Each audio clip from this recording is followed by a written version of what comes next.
আজ দেশের ইতিহাসে যুক্ত হল নতুন অধ্যায়। নির্বাচনকালীন তত্ত্বাবধায়ক সরকার ব্যবস্থা বাতিলের রায়কে অবৈধ ঘোষণা করে সংবিধানে সেই ব্যবস্থা আবারও ফিরিয়ে দিলেন দেশের সর্বোচ্চ আদালত। আপিল বিভাগের 7 বিচারপতির এই রায়কে বলা হচ্ছে যুগান্তকারী।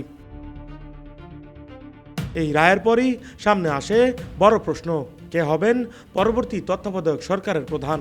আইনজীবী শিশির মনির বলছেন, পূর্বের নিয়ম অনুসারে সবশেষ অবসরপ্রাপ্ত প্রধান বিচারপতি হবেন তত্ত্বাবধায়ক সরকারের প্রধান। তবে জুলাই সনদ গণভোটে পাশ হয়ে সংসদে গৃহীত হলে পুরো ফরমেশন বদলে যেতে পারে।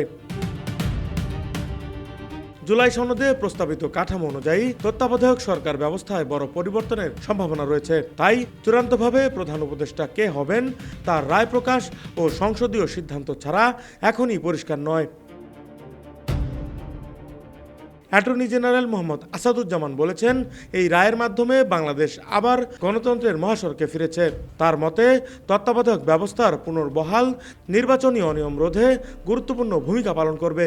তবে উল্লেখযোগ্য বিষয় হল, আসন্ন ত্রয়োদশ জাতীয় সংসদ নির্বাচন হবে অন্তর্বর্তীকালীন সরকারের অধীনে।